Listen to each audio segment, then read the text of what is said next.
बोलो यीशु मसीह की जय जय जय। एक बार जय, मैं भी सीख के गया। अब इसे हम भी कल में 3 बार जय बोलेंगे। चलिए, सब रेडी है अभी वचन के लिए? ये जिस मेरे मन में था, मुझे ऐसा लगा कि मैं ये सब बोलूं आज। हो सकता है किसी को इसकी जरूरत थी, राइट? चलिए हम आज स्टार्ट करेंगे। मैं आधा घंटा हो, ठीक। एक टॉपिक मैं आज आपको सुबह में कवर करना चाहता हूँ, ठीक है? मैं चाहता हूँ आप सब मेरे साथ खोलिए आज बाइबल मुकद्दस, इब्रानियों की पत्री, द बुक ऑफ हिब्रू। अच्छा, मैं जानना चाहता हूँ आप में से कितनों का बपतिस्मा हो चुका है? So many. अरे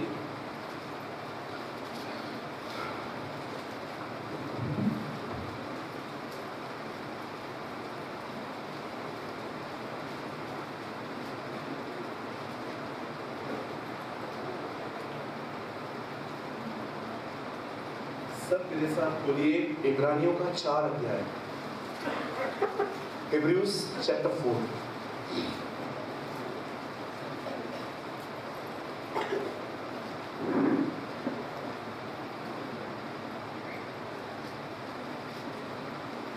मुझे माफ कीजिए, मुझसे गलती हुई है। 3 अध्याय, सॉरी, तीसरा अध्याय। चलो करें।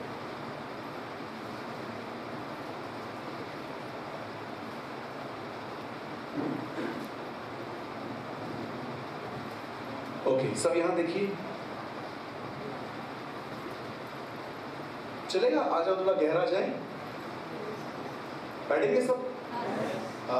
मोर 1 आवर पक्का? 1 घंटे के बाद किसको कुछ और तो याद आना नहीं आएगा? घर जाना है, सब्जी लेनी है, सब लेके आए ना? चलिए, इब्रानियों 3 अध्याय। आज थोड़ा हम गहराई में जाएंगे ताकि हम कुछ लर्न कर पाए। और तीसरा अध्याय, मैं सबसे पहले आपको कुछ सबरी बताना चाहता हूँ। सबरी का हिंदी अनुवाद है एक चीज की पृष्ठभूमि। समरी मतलब होता है कि किसी चीज को बताने से पहले उसके विषय में बताना कि वो क्यों लिखा गया था, ठीक है? सब यहां देखें। इब्रानियों की किताब एक ऐसी किताब है बाइबल की जो विशेष उन लोगों को लिखी गई जो मसीह के कारण आए हुए सताव को देखकर प्रभु को छोड़ने पर तैयार हो चुके थे। आज हमारे ऊपर कोई सताव नहीं है। कुछ क्षेत्रों में भारत में हो रहा है, लेकिन अधिकतर जगहों पे बड़ी शांति है। प्रभु ने कहा मेरे आने से पहले सारी जातियां तुमसे नफरत करेंगी, एक नहीं। इन दिनों में हमसे कुछ जातियां ही नफरत कर रही हैं, लेकिन प्रभु ने कहा मेरे आने से पहले सारी जातियां, you will be hated by the all Nations. English में लिखा गया है तुम हर नेशन के द्वारा रिजेक्ट किए जाओगे। और मैं आपको बताना चाहता हूं ये एक ऐसी किताब है जिसमें प्रभु यीशु मसीह की हर बात से कंपैरिजन की गई है। पहला अध्याय बताता है कि वो भविष्यवक्ता और स्वर्गदूतों से महान है। उसके बाद वो कहता है कि वो मूसा से महान है। उसके बाद वो बताता है कि वो मिल्किसेदेक से महान है। उसके बाद वो बताता है कि उसका लहू हर लहू से उत्तम है। उसके बाद वो बताता है कि उसका शरीर, उसका बलिदान सब बलिदानों से उत्तम है। आप आराम से पढ़ सकते हो। This is a book of comparison. एक ऐसी किताब है जिसमें हर जगह पर यह बताया गया है कि प्रभु यीशु मसीह हर चीज से उत्तम है। इवन द लास्ट वर्ड्स जो इसमें है वो है यीशु उत्तम वाचा का जामीन है, ठीक है? अब इस किताब के अंदर इतनी चेतावनियां हैं, इतनी चेतावनियां। आप जानते हैं आजकल बहुत सारी जगहों पर आप यही सुनोगे कि प्रभु में आपको क्या क्या मिलने वाला है। मैं इसके खिलाफ नहीं, मुझे भी चाहिए, लेकिन यस, मुझे वो बातें नहीं समझ आती जिसमें सिर्फ ये बताया जाता है कि आपको क्या क्या मिलेगा।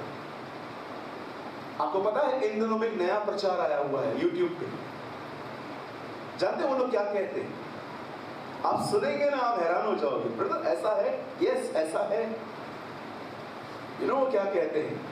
परमेश्वर किसी को नरक नहीं भेज सकता। यू नो अब ऐसा प्रचार भी आया है।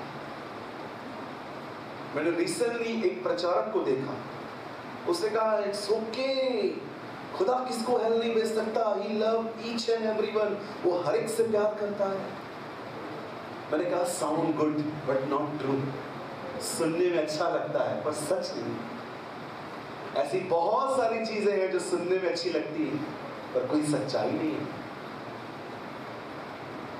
मैंने अपने आंखों से देखा, अपने कानों से सुना, एक व्यक्ति ने कहा परमेश्वर कभी किसको नरक नहीं भेज सकता। सोचिए, इनके एक सेंटेंस ने पूरी यीशु की प्रचारों को गलत कर दिया, जो कि कहता है अगर आंख ठोकर खिलाए तो निकाल के फेंक, अच्छा होगा काना होके जीवन में प्रवेश कर, कहीं ऐसा ना हो कि सब ठीक है और तू अंत में नरक में। एक धनवान के ऊपर यीशु ने बात बताई कि वो मरने के बाद नरक में गया और वो वहां से इब्राहिम को चिल्ला रहा। ये सारी बातें बाइबल में लिखी गई हैं। मत्ती 25 अध्याय में यीशु मसीह कुछ लोगों को कहता है जाओ और उस अनंत आग में चले जाओ जो शैतान और उसके दूतों के लिए तैयार की गई। एंड दे प्रीच, खुदा किसी को हेल में नहीं डाल सकता। वाह, यू नो आजकल चेतावनियां प्रचार होना बंद हो गई। आज हर जगह पे गुटी गुटी प्यारे प्यारे संदेश जिससे पब्लिक इकट्ठी हो, पब्लिक कलीसिया में ज्यादा आए। लेकिन मैं कभी कभी सोचता हूं कि अगर मैं लोगों को ये नहीं बताता कि इसमें चेतावनी क्या है तो मैं इनके जीवन के साथ खिलवाड़ कर रहा हूं। आप जानते हो ये ऐसी किताब है जिसमें इतनी चेतावनियां हैं। Actually today I also preach a warning. मैं भी एक चेतावनी प्रचार कर रहा हूं आज, जो मैंने खोला है। मुझे बताइए, प्रभु ने आदम को कहा जिस दिन तू ये फल खाएगा उस दिन तू मरेगा। कहा नहीं कहा? ये हुआ नहीं हुआ?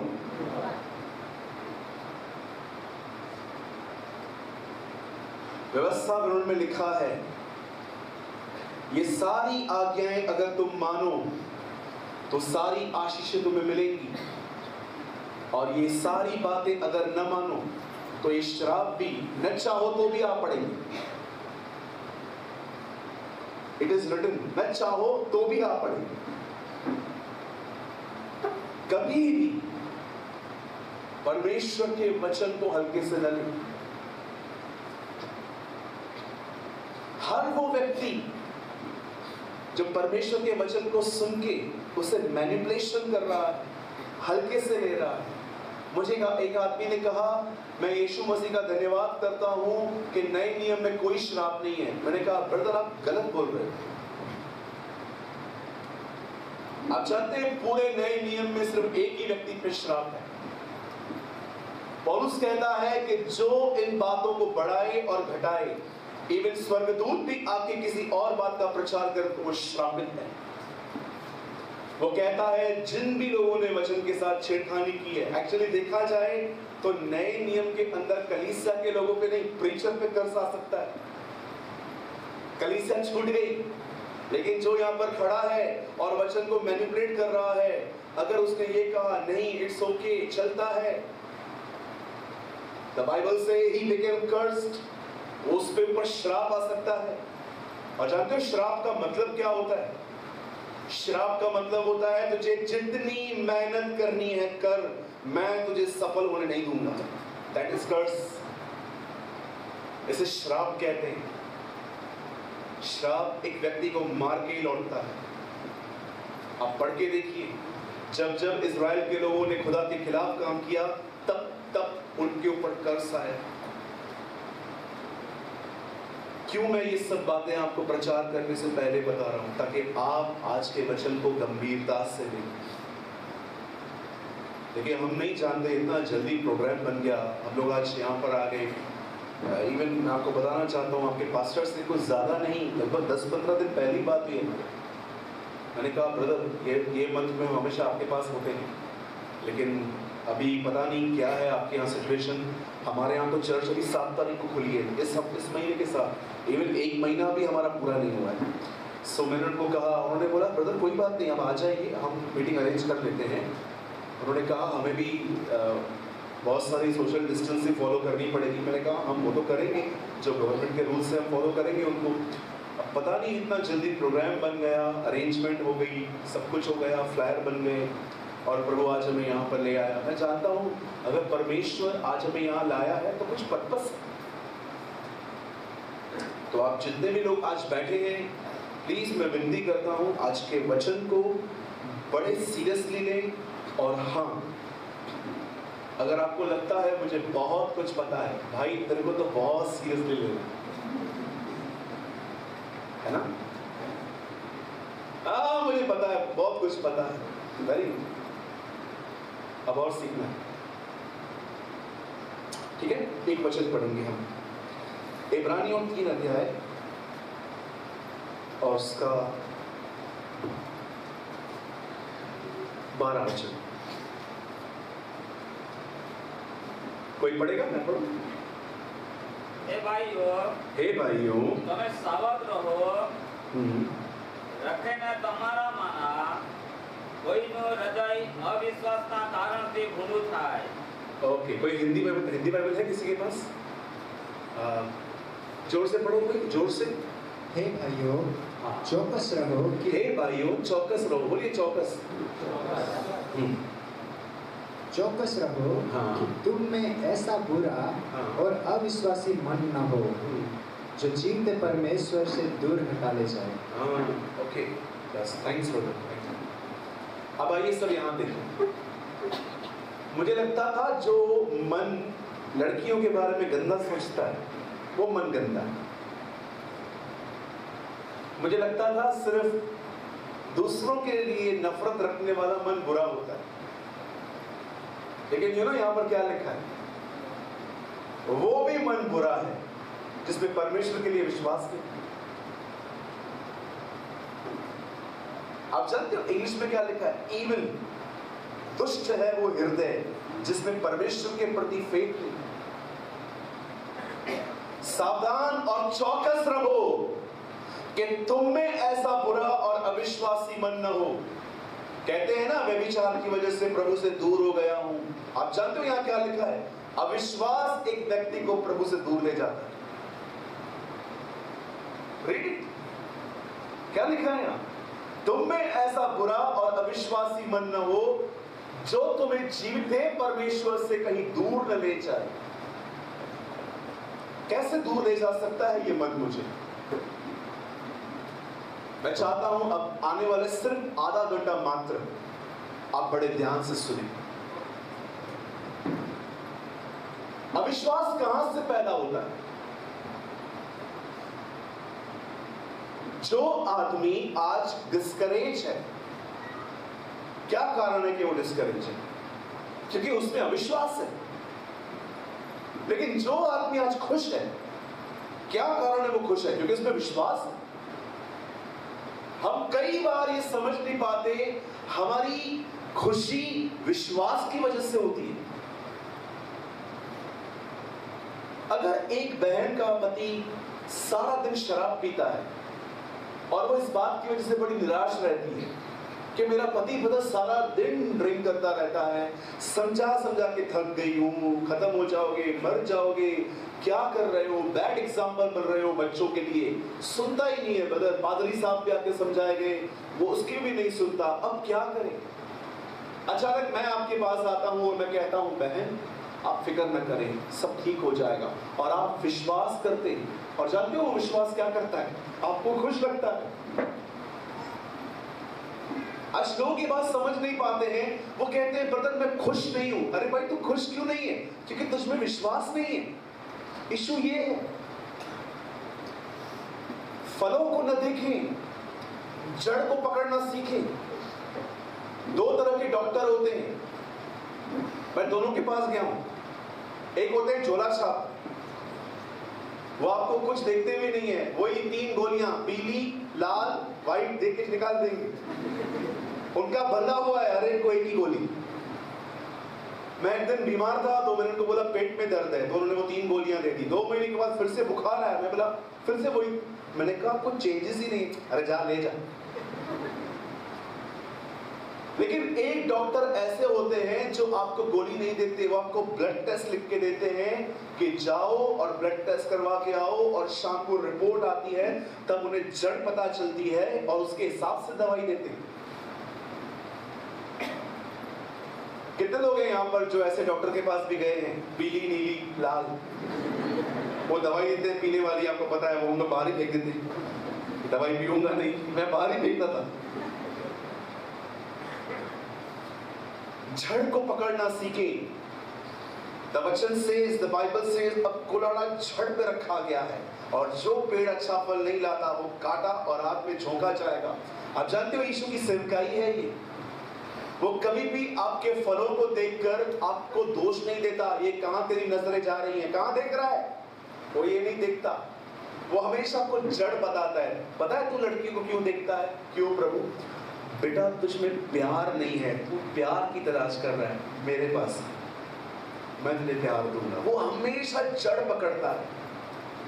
आज बहुत लोग हैं खुश नहीं है अपने जीवन में, स्माइल बहुत है फेस पे, लेकिन अगर आप इनसे पर्सनली चाय पानी पियो बैठ के तो आपको पता चलेगा he is a man with full of frustration. ये बड़ा परेशान व्यक्ति है यार। मेरे चर्च में 4 साल से मैं एक भाई को जानता था, वो इतना खुश रहता था मेरे सामने, लेकिन एक दिन जब मैंने उनसे अपनी ऑफिस में मुलाकात की, मैं हैरान हो गया कि इससे ज्यादा डिप्रेस तो कोई व्यक्ति नहीं है मेरे चर्च में। आज बहुत लोग हैं जिनके फेस पे स्माइल है, but actually they are not happy. जानते हो कारण क्या है? अविश्वास। अब आइए और गहरा चले। अविश्वास आता कहां से? पता नहीं क्या होगा, पता नहीं कैसे होगा, प्रार्थना तो की है, पास्टर से भी प्रार्थना करवाई है, अब क्या करें, देखते हैं कुछ तो हो जाएगा, ये सारे ख्याल क्या है? अविश्वास। जानते अविश्वास कब आता है? बोलिए मेरे पीछे।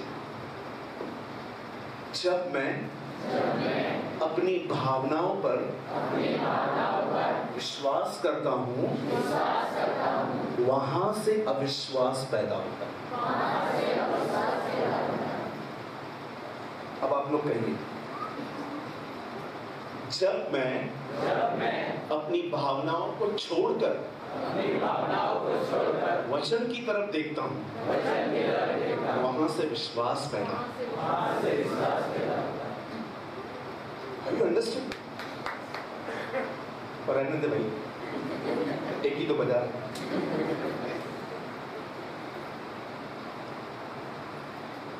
आपका पति शराब पीता है, आप उसको देखते रहते हो, अंदर से ख्याल आते हैं ये कभी नहीं सुधरने वाला, और आप उस पर बिलीव करते हो। और आपका बेटा आता है, मम्मी पापा को समझाना, वो सुधरता है क्या? लेकिन जब वही बहन अपने पति को देखती है और उसे एक वचन याद आता है, प्रभु ने कहा है यदि मैं विश्वास करूंगा मेरा परिवार उद्धार पाएगा, वो अपनी भावनाओं की नहीं सुनती, वो वचन पर विश्वास करती है। इसे कहते हैं फेथ।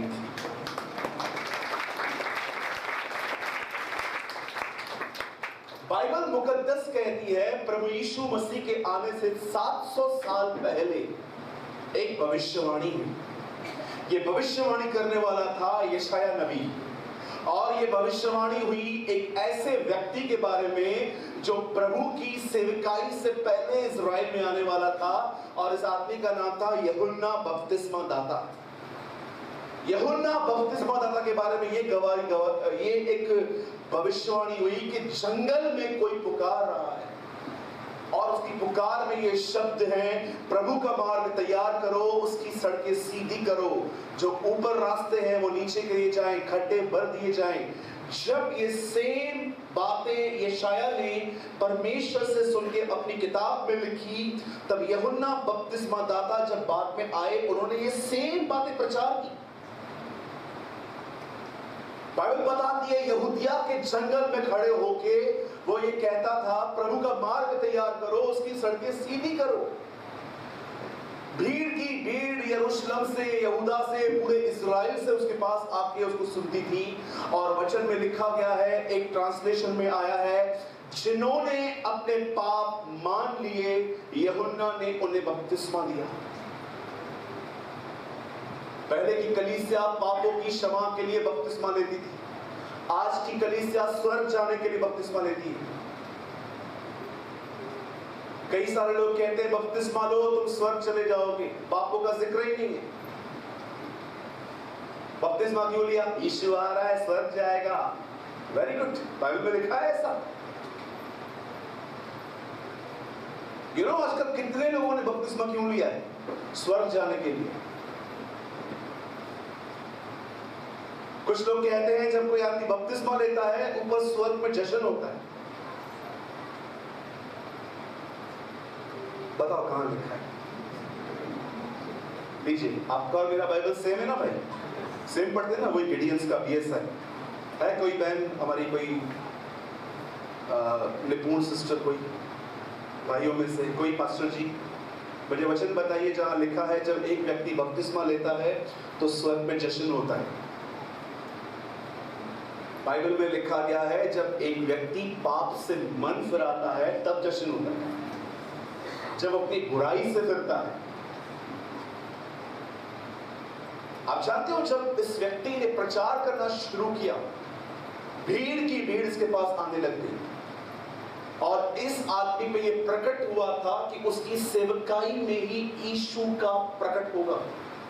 और बाइबल बताती है यीशु समय उससे बपतिस्मा लेने आया। यूहन्ना और यीशु चचेरे भाई बहन थे, सॉरी भाई थे, कजिन ब्रदर्स थे वो। कहां लिखा है भाई? एलिशिबा और मरियम रिश्तेदार थे, वचन में लिखा गया। कुटुंबी लिखा गया, कुटुंबी। और जानते हैं जब इस व्यक्ति ने यीशु को आते देखा, अब बड़ी मजेदार बात सुनने को मिलेगी आपको।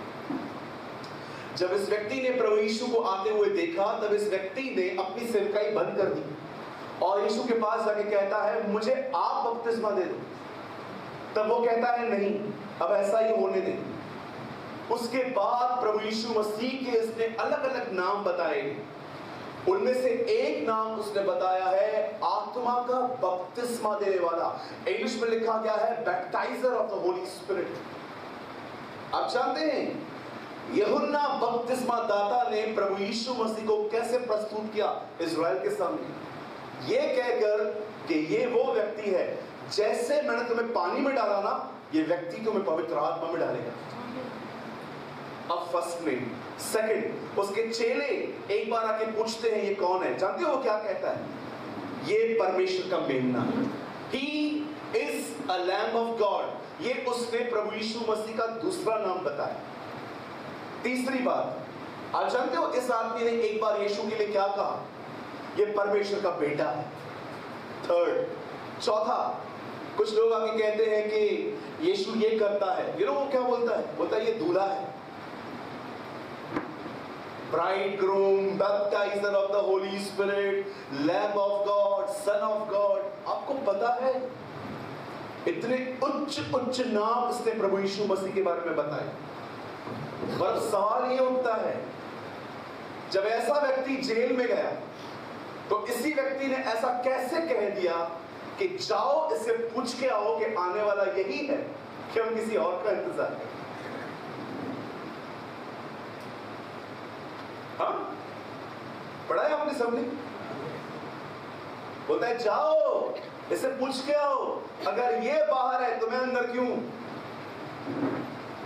some people think like this कि जीसस सनी देओल है, हीरो की तरह आएगा, सलाखें तोड़ेगा, अच्छा बाहर। कुछ लोग ना यीशु को चमत्कारी बाबा समझते, बस प्रार्थना की हो गया। एक दिन हमारे कलीसिया में एक भाई ने एक बहन को सुसमाचार जानते कैसे बताया, आप मत बताना, मैं इसलिए बता रहा हूं। उसने कहा एक्चुअली इसको ये बहन रिक्शा में मिली, ये बहन एक डॉक्टर के पास जा रही थी, तो उसने बोला आप कहाँ जा रहे हो बहन? बोला टांगों में बड़ा दर्द था। वो अम्मा थी हमारी, इनकी तरह हमारी अम्मा जी थी।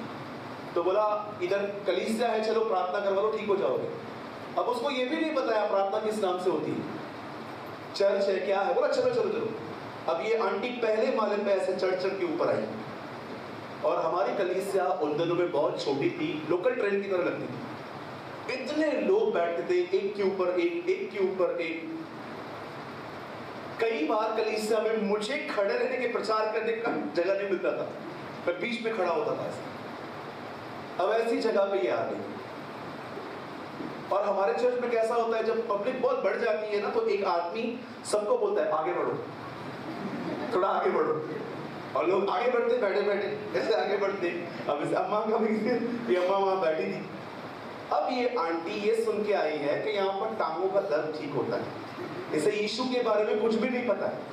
मैं वहां पर खड़ा हुआ तो ये अम्मा वहां बैठी थी, तो वो बंदा जो था ना वो दरवाजे पे खड़ा था, उसको जगह नहीं मिली थी, तो उसने अम्मा को डाल दिया बीच में। अब ये देख रही थी प्रचार, बाबा उसको देख रही थी। फिर आधा घंटा हुआ, आधे घंटे के बाद आदमी है आगे बढ़ो। ये माँ आगे बढ़ी, इसकी टांग का दर्द बढ़ गया और उसको ढूंढ रही थी किधर लेके आया तू मुझे। पौना घंटा हो गया, 1 घंटा हो गया, आगे बढ़ो। अब ये इतनी टाइट हो गई, इसने बोला इस स्टेज का तो डॉक्टर था, वहां बैठने को तो मिल जाता। बाद में लास्ट में उसको इतना टांगों में दर्द चालू हो गया, ये उठी, वो गायब हो चुका था, वो जल्दी निकल जाता है। लास्ट में आई, उन्होंने कहा प्रार्थना करो मेरे से मिली। मैंने कहा अम्मा किस बात के लिए? बोला घुटनों का दर्द है, पहले कम था, अब आपके पास आके बढ़ गया, प्रार्थना करो। हमने इसके लिए प्रार्थना की। उसके बाद वो कभी नहीं आई, हमें नहीं पता है वो कहाँ रहती है, किधर जा रही है। अब देखते हो सुसमाचार है, चलो यीशु के पास सब हो जाता है, ये गॉस्पेल है। I don't want this third rate gospel. आजकल लोग गॉस्पेल ऐसे बताते हैं, यीशु का जिक्र ही नहीं। मैं जब लोगों को यीशु के लिए बताता हूं तो जानते हो मैं क्या बताता हूं? मैं सबसे पहले उन्हें बताता हूं कि वो उनसे कितना प्यार करता है, और उसके बाद उनको बताता हूं कि कैसे उसने मुझे एक सिंधी परिवार से चुना और उसने मुझे बुलाया। मैं बार बार लोगों के सामने यीशु का नाम लेता हूं ताकि उनको पता होना चाहिए कि हम किसके हैं। कितने लोगों ने बाइबल के अंदर सबसे बड़े गुनाह को पहचाना है? अगर तुम मनुष्यों के सामने मेरा इनकार करो, मैं स्वर्गीय पिता के सामने तुम्हारा इनकार करूंगा।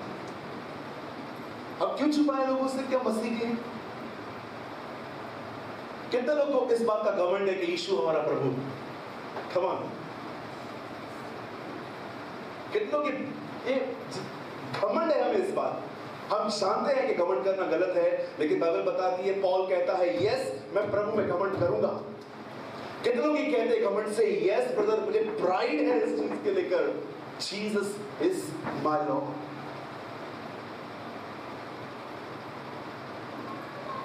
छोड़ यीशु के नाम से, I command you in the name of Jesus, leave and don't disturb this meeting.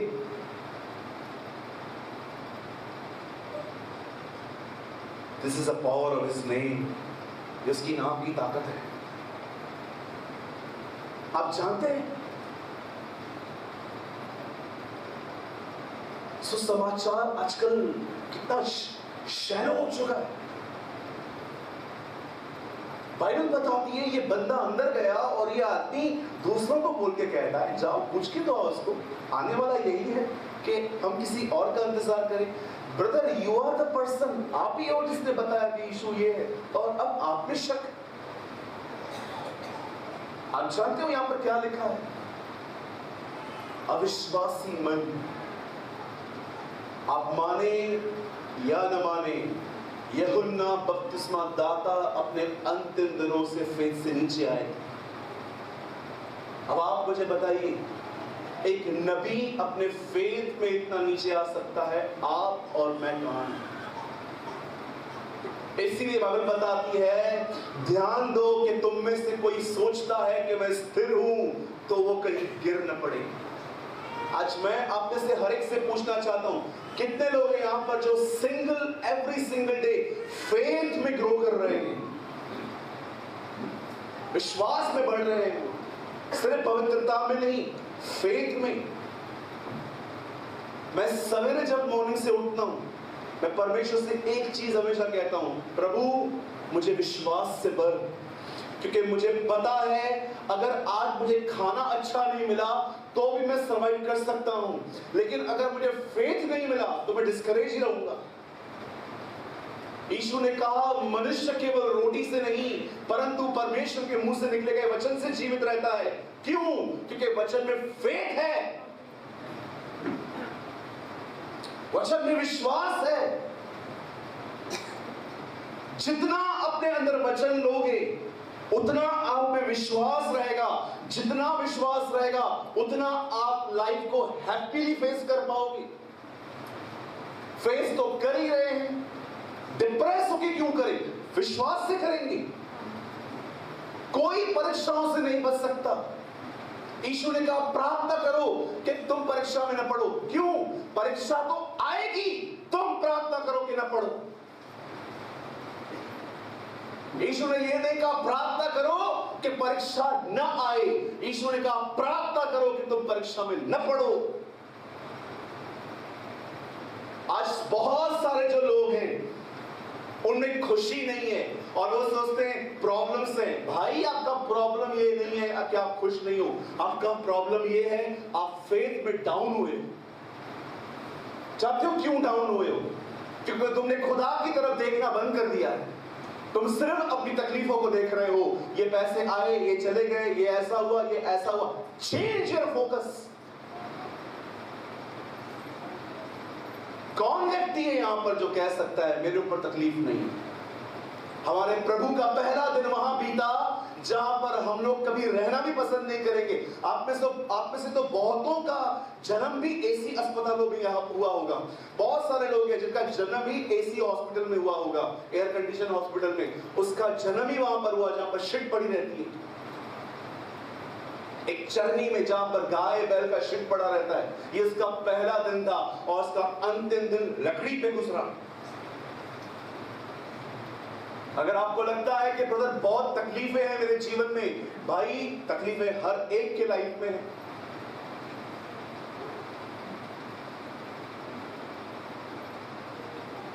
एक बहुत धनवान व्यक्ति था, वो हमेशा रात भर अपनी बालकनी में चक्कर मारता रहता था। उसके बिल्कुल घर के बंगले के बाहर एक बहुत ही गरीब भिखारी भीख मांगता था और वो सदैव देखता था कि ये आदमी जो कभी पैदल चलते हुए मैंने इसको नहीं देखा है, गाड़ी में आता है, गाड़ी में जाता है, ये रात भर जागता क्यों? एक दिन ये आदमी गाड़ी से निकल रहा था अपने बंगले के बाहर, ये भिखारी खड़ा हो गया और कहा, सर इतने साल से आपके यहाँ बैठा हूँ, कभी कुछ देते नहीं हो, आज तो दो। इस आदमी ने इसको 2000 का एक नोट दे दिया, बोला ये ले। अब 2000 पाकर ये आदमी बैठ गया।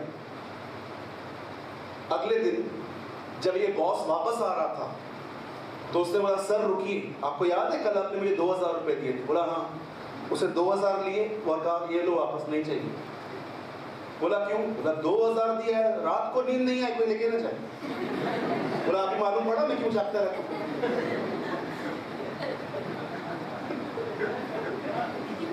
वही थिंग कि पैसा जिनके पास है दे आर सो हैप्पी, उनके पास भी टेंशन है।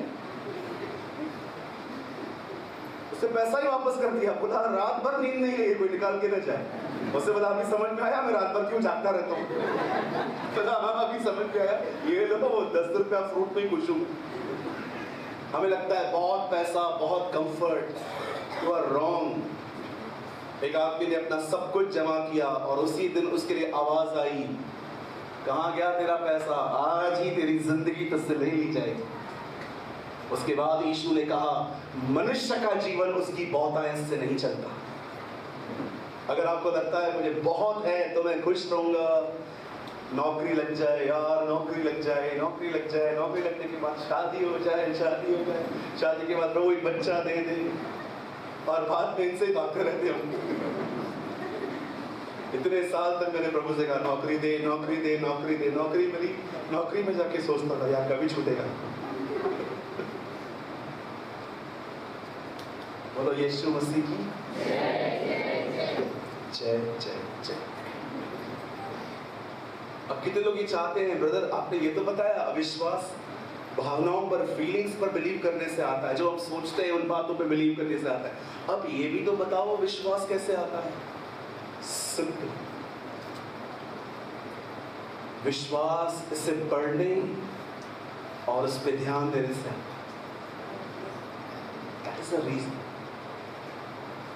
दाऊद कहता है, मैंने तेरा कलाम अपने दिल में रखा है ताकि तेरा गुनाह न करूं। आई एम सॉरी, ये उर्दू में है, हिंदी में लिखा है, मैंने तेरा वचन अपने हृदय में रखा है ताकि मैं पाप न करूं। मसीह के वचन को अधिक से अधिक अपने अंदर बसने दो।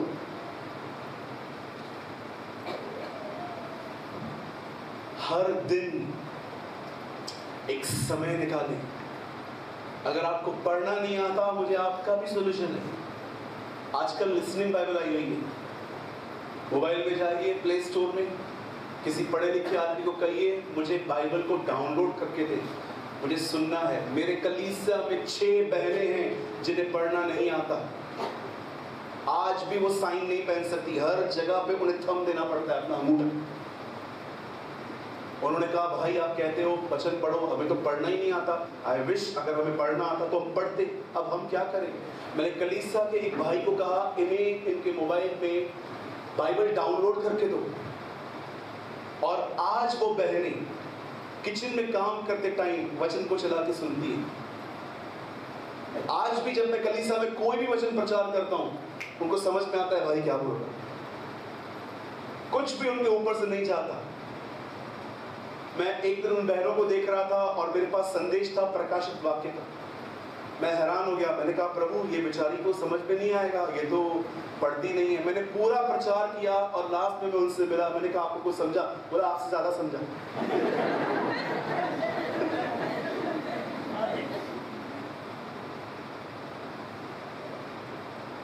भूख आपको सदैव आगे ले जाती है, चाहत होनी चाहिए। एक कहावत है जो भले ही प्रभु के व्यक्ति ने नहीं कही है लेकिन बड़ी अच्छी कही है, जहां चाह वहां राह। जब विद्यार्थी आते हैं ना मुझसे बात करने के लिए, ब्रदर कौन सा कोर्स लूं, डिप्लोमा लूं, कॉमर्स लूं, साइंस लूं, इंजीनियरिंग लूं, मेडिकल लूं, क्या लूं, मैं कभी उनको ये नहीं कहता कि ये लो वो लो। मैं उनको हमेशा कहता हूं आपका जिस चीज में इंटरेस्ट है वो करो। वो दूसरा सीए बना, मुझे भी सीए बनना है, ये नहीं हो पाएगा।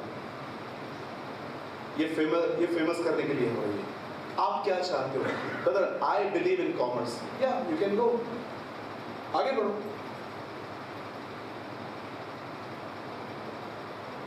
विश्वास में बढ़िए।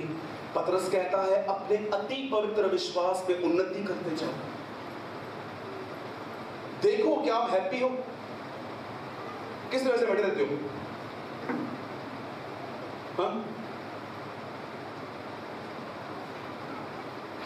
ब्रदर आप क्यों बोलते हो इतना खुश रहो खुश रहो खुश रहो, क्या बात क्या है आखिर? नेहमिया में लिखा है प्रभु का आनंद मेरी ताकत है। आप जानते हो आप लाइफ में सबसे ज्यादा ताकतवर तब नहीं हो जब आप 40 डेज के फास्टिंग में हो। आप लाइफ में तब भी बहुत नहीं हो स्पिरिचुअल जब आप बहुत लंबी प्रार्थना करते हो। आप जानते हो आप सबसे ज्यादा ताकतवर कब हो? जब आप खुश हो। आपकी खुशी शैतान को दुखी कर देती है।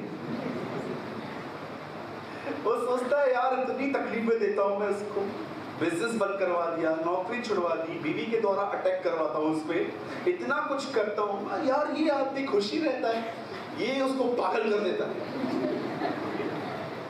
तो बोलता है मैंने सब कुछ करके देखा यार, सब कुछ। ये व्यक्ति दुखी होता ही नहीं, ये खुश रहता है। Yes, he is a mature person. एक दिन मैं गाड़ी में था, मेरे साथ 2 भाई थे। तो हमारा जो ड्राइवर था ना, वो 1.5 शाणा था। समझते 1.5 शाणा? पासा जी 1.5 शाणा समझते नहीं ना? 1.5 शाणे का मतलब होता है ज्यादा होशियार। हम उसको बोलते यहां से गाड़ी ले। मुझे पता है, मुझे पता है, मुझे पता है, मुझे पता है। सब परेशान हो गए और सब मुझे देख रहे थे, आप इसको कुछ बोलते क्यों नहीं? Just wait and watch. चलता रहा, चलता रहा, चलता रहा। मुझे ये बात पता थी, बॉम्बे ऐसा है, आप कहां से भी जाओ, आप मंजिल तक पहुंच ही जाओ। इधर से उधर से, बॉम्बे का खत्म नहीं होती, हर गली में से दूसरी गली निकलती है। ये सब परेशान हो रहे थे। तब लास्ट में एक टाइम ऐसा आया, मैंने उसके बड़े कड़क आवाज में कही, यहां से लेफ्ट ले। ओके। सामने हमारी मंजिल थी। परेशान क्यों? मुझे पता है मैं पहुंच जाऊंगा। मेरा पति आया, गाली निकालता है, कोई नई बात बताओ तो रोज का। भाई वाज सो फ्रस्ट्रेटेड। मेरे घर में एक बार किसी ने सिंगापुर का क्रॉकरी बेचा था, बड़ा महंगा था, बहुत पुरानी बात। वो मेरे हाथ से छूट गया। मेरी माँ ने क्या कर दिया, ये वो। मैंने कहा माँ टूट गया। अब क्या कर? गया ना। मैंने कितनी बार ऐसा किया, मैं बालकनी में केला छील के खा रहा हूं और मैंने मिस्टेक से केला नीचे फेंक दिया छिलका हाथ में।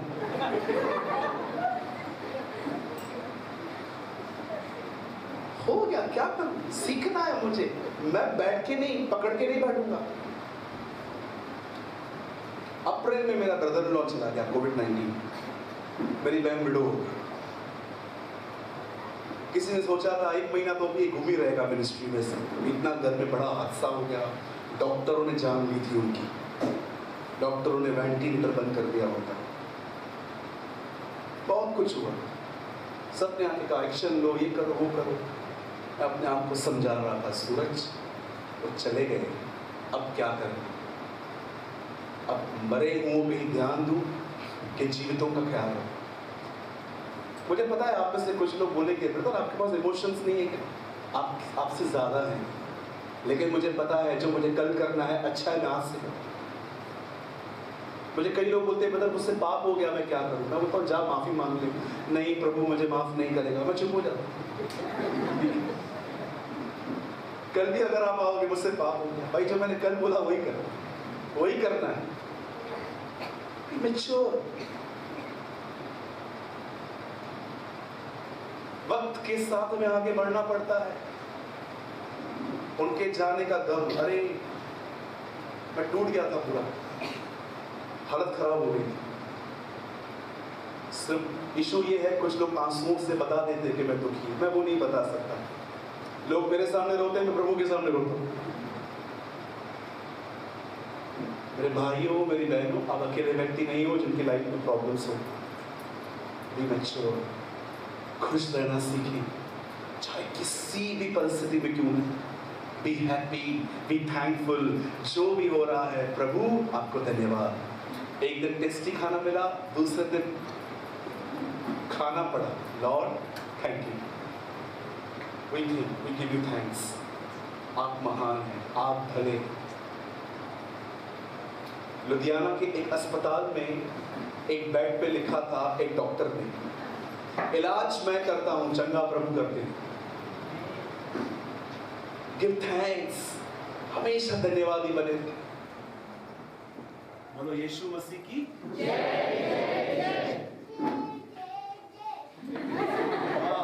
भैया इस बच्चे की ताली बजाएंगे।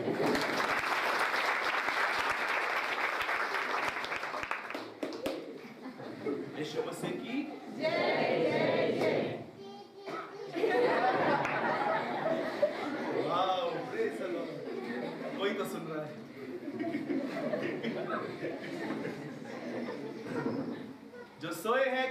जय मसीह की।